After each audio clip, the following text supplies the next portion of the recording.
नमस्कार मंडळी, मी गणेश कोंडाळकर तुमचं सगळ्यांचं पुन्हा एकदा स्वागत करतो आपल्या मराठी यूट्यूब चॅनलवरती, ज्याचं नाव आहे गणेश कोंडाळकर ब्लॉग्स. म्हणजे आज मी खूप दिवसातून म्हणजे जवळपास 1-1.5 महिन्यानंतर मी आज ब्लॉग करतोय आणि मी आता आहे आळंदीला. माझ्या पाठीमागे पाहताय तुम्ही हा इंद्रायणी घाट. आळंदीला यायचं कारण म्हणजे ॲक्च्युली इतके दिवस व्हिडिओ न टाकण्याचं त्याच्या मागे एकच कारण होतं. आमचे आजोबा आम्हाला अल्पशा आजारामुळे आणि वयसुद्धा झालं होतं आणि ते आम्हाला सोडून गेले. त्यांच्या पाठोपाठ माझ्या चुलत्यांचा मुलगा देखील म्हणजे माझा चुलत भाऊ देखील आम्हाला सोडून गेला. तो देखील आजारी असल्यामुळे तो देखील एक्सपायर झाला. त्यामुळे मला जास्त व्हिडिओ काढता आला नाही. सो याच कारणामुळे आपला खूप दिवसानंतर हा ब्लॉग आहे. आणि चला तर मग मंडळी, मी व्हिडिओला सुरुवात करतो. तुम्ही हा व्हिडिओ स्किप न करता पूर्ण बघा. आणि या व्हिडिओमध्ये तुम्हाला पाहायला मिळणार आहे आळंदी दर्शन, ज्ञानेश्वर महाराजांच्या पदस्पर्शाने पावन झालेली ही आळंदी भूमी, हे या व्हिडिओमध्ये तुम्हाला बघायला मिळणार आहे. चला तर मग मंडळी, भेटूयात आळंदी दर्शन.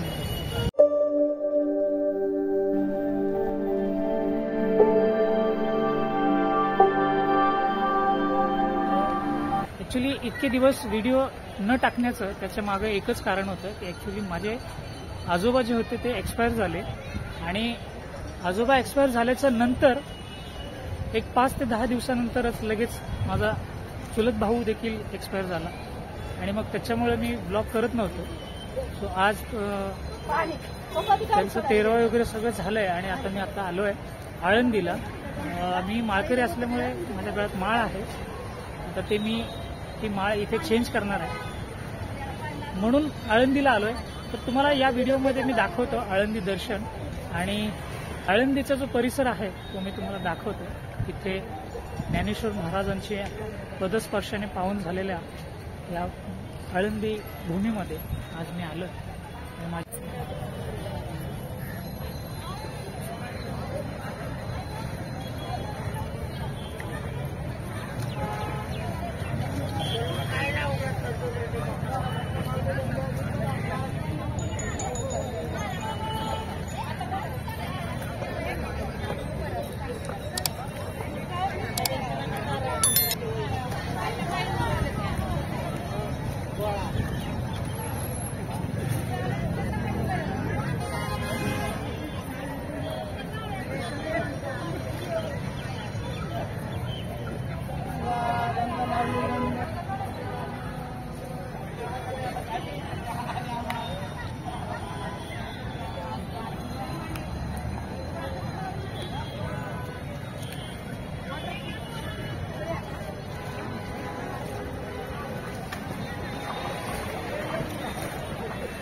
मंडळी, हे जे तुम्ही पाहतात ते इंद्रायणी नदीच्या मध्यभागी बनवण्यात आलेला एक स्तंभ आहे आणि या स्तंभाला विश्वशांती स्तंभ असे म्हटले जाते. आणि ही जी तुम्ही पाहता ही इंद्रायणी नदी. मंडळी, तुम्हाला माहिती असेल आळंदी यात्रे दरम्यान येणाऱ्या हजारो लाखो भाविक याच इंद्रायणी नदीमध्ये स्नान करतात. या माऊलींच्या भूमीला, या आळंदी भूमीला अलंकापुरी असं देखील बोललं जातं. म्हणून त्यावर एक श्लोक आहे, अलंकापुरी पुण्यभूमी पवित्र, इथे नांदतो ज्ञान राजा सुपात्र, तया आठविता महापुण्य राशी, नमस्कार माझा माऊली ज्ञानेश्वरांशी. मंडळी, आळंदीला आल्यानंतर आपल्याला प्रत्येक ठिकाणी असं जागोजागी असेच वारकरी भक्त भजन करताना दिसतात. आणि आपण आहोत इंद्रायणी नदीच्या काठावर. असं म्हणतात की इंद्रायणी काठी देवाची आळंदी, लागली समाधी ज्ञानेशाची. हीच ती इंद्रायणी काठी. इथून आता आपल्याला सरळ आतमध्ये जायचंय.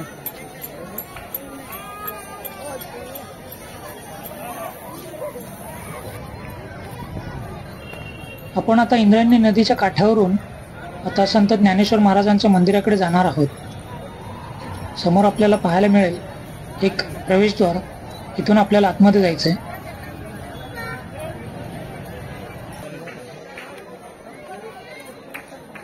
समाधी मंदिराकडे जात असताना आपल्याला दोन्ही बाजूला गजबजलेली दुकाने पाहायला मिळतात. इथे आपल्याला पूजेसाठी लागणारे साहित्य जसे की हार, फुले, प्रसाद, तसेच तुळशीची माळ आणि माऊलींचे छान छान फोटोज वगैरे असे जे काही पूजेचे सामान असतं ते सगळं इथे मिळून जाईल. तुम्ही पाहू शकता अशी गजबजलेली दोन्ही बाजूनी अशी दुकानं. आणि तेथूनच थोडंसं पुढे आल्यानंतर आपल्याला नजरेस पडतो तो म्हणजे ज्ञानेश्वर महाराज समाधी मंदिराचा मुख्य प्रवेशद्वार. इथूनच आपल्याला आतमध्ये जायचं आहे.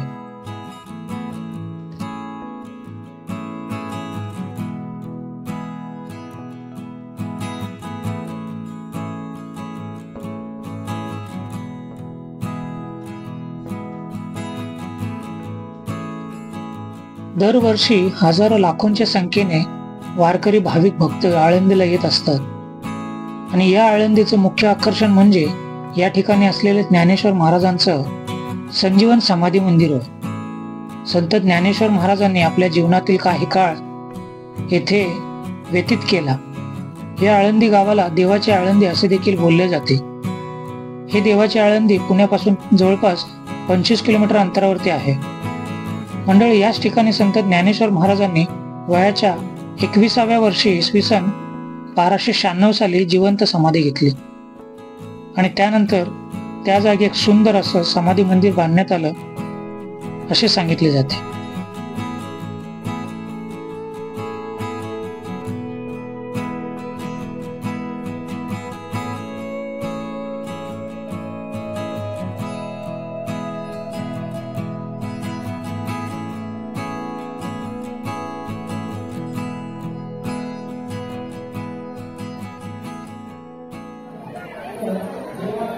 आता आपण निघालोय मंदिराच्या डाव्या बाजूने.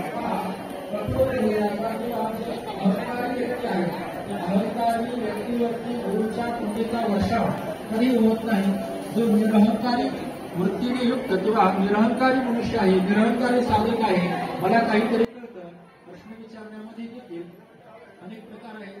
काही वेळा मंडळी, तुम्ही पाहताय शांतीब्रह्म संत एकनाथ महाराज पाल. आपल्याला माहित असतं आणि त्या केवळ प्रश्न समोरच्या व्यक्तीला विचारला जातो, तो त्याचं ज्ञान किती आहे हे करण्याकरिता विचारला जातो. वस्तुतः मंडळी, आपण आता मंदिराच्या मागच्या बाजूला जाणार आहोत, जिथून दर्शनासाठी रांग लावली जाते. तुम्हाला दाखवतो. ही बघा मंडळी, पुढे आता तुम्हाला जी दिसते ती आहे दर्शनाची रांग.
मंडळी, आपण आता मंदिराच्या मागच्या बाजूला आल्याच्या नंतर आपल्याला माऊलींच्या मंदिराच्या बरोबर पाठीमागच्या बाजूला आदिशक्ती मुक्ताबाई यांचं एक छोटंसं मंदिर पाहायला मिळेल.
आदिशक्ती मुक्ताबाई यांचं दर्शन घेऊन आपण आता पुढे निघालो.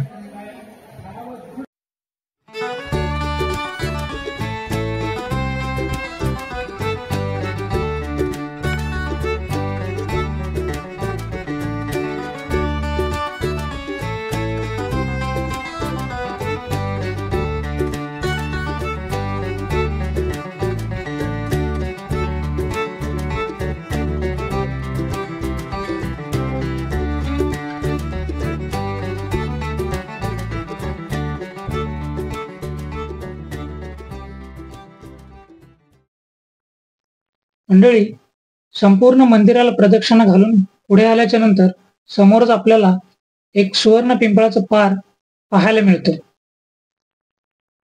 हे सुवर्ण पिंपळ मंदिराच्या डाव्या बाजूला समोरच आपल्याला पाहायला मिळेल आणि इथून आपण आता अजान वृक्षाकडे जाणार आहोत.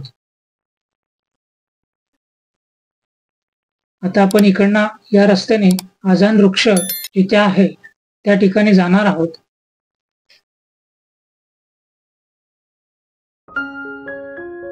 हे जे तुम्ही सर्वर पसरलेलं जे वृक्ष पाहताय ते आहे अजान वृक्ष आणि याच अजान वृक्षाला अजान बाग असं देखील बोललं जातं.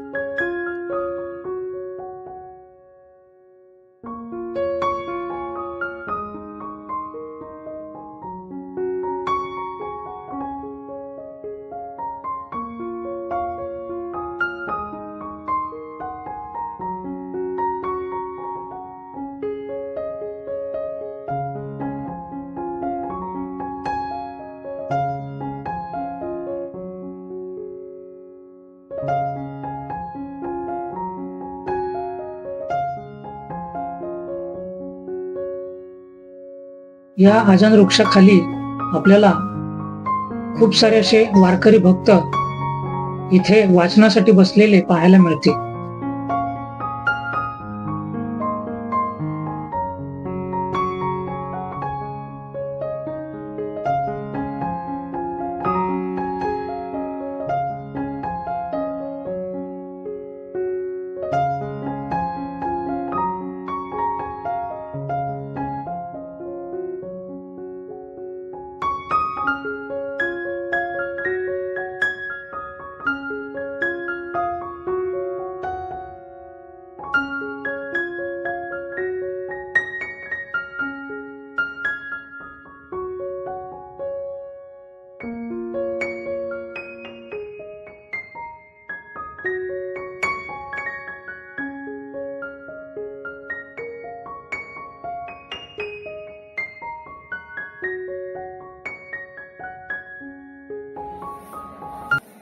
मंडळी, शके 1856 सन 1934 मध्ये कैलासवासी विठोबा पांडोबा शेठ बसाळे राहणार शुक्रवारपेठ पुणे यांनी हा पार बांधून श्रीचरणी अर्पण केला होता आणि या पाराचे जुने दगड जीर्ण झाल्यामुळे ज्ञानेश्वर महाराज संस्थान कमिटीने भाविकांच्या देणगीतून शके 1942 सन 2020 मध्ये नवीन बांधकाम करून त्याचा जीर्णोद्धार केला.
मंडळी, हे जे तुम्ही पाहताय दगडी बांधकाम हे आहे या मंदिराचा मुख्य गाभारा आणि इथूनच माऊलींचं मुख्य दर्शन केलं जातं. हे जे समोर तुम्ही दृश्य पाहताय तिथेच माऊलींचं मुख्य मंदिर आहे.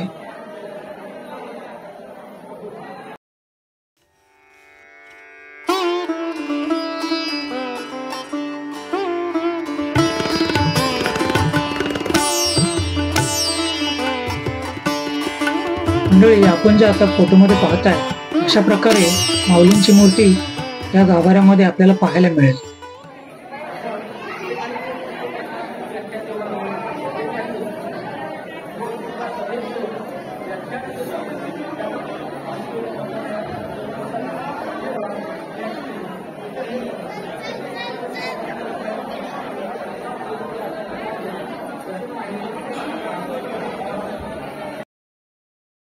माऊलींचं दर्शन घेऊन बाहेर आल्याच्या नंतर एक दृश्य पाहिल्याच्या नंतर माझ्या मनाला खूप भावून गेलं.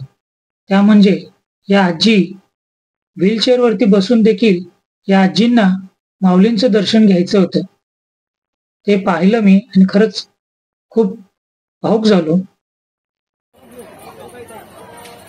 तर मंडळी, आम्ही आता माऊलींचं दर्शन घेऊन मुख्य मंदिरातून आम्ही बाहेर आलोय आणि आता आम्ही पार्किंगच्या दिशेने निघालो आहोत. चला तर मग मंडळी, मी आता ही व्हिडिओ इथे थांबवतो. ही व्हिडिओ तुम्हाला कशी वाटली ती कमेंट्स करून नक्की सांगा आणि व्हिडिओ आवडल्यास व्हिडिओला लाईक करायला विसरू नका. आपल्या चॅनलवरती जर नवीन असाल तर चॅनलला सबस्क्राईब करा, म्हणजे इथून पुढे आता कंटिन्यूस व्हिडिओ येत राहतील. मग जेव्हा पण मी नवीन व्हिडिओ अपलोड करेल तेव्हा त्याचं नोटिफिकेशन तुम्हाला मिळेल. म्हणून आपल्या चॅनलवरती जर नवीन असाल तर चॅनलला सबस्क्राईब करा आणि बाजूला दिलेल्या बेल आयकॉनला क्लिक करायला विसरू नका. आता ही व्हिडिओ मी इथेच थांबवतो. आमचं सगळं दर्शन वगैरे झालेलं आहे. नवीन माळ पण घेतली, जुन्या माळा आम्ही पाण्यामध्ये सोडल्या इंद्रायणीमध्ये आणि आता आम्ही निघतो इथून. सो चला, भेटूयात नेक्स्ट व्हिडिओमध्ये अशा. तोपर्यंत काळजी घ्या. बाय.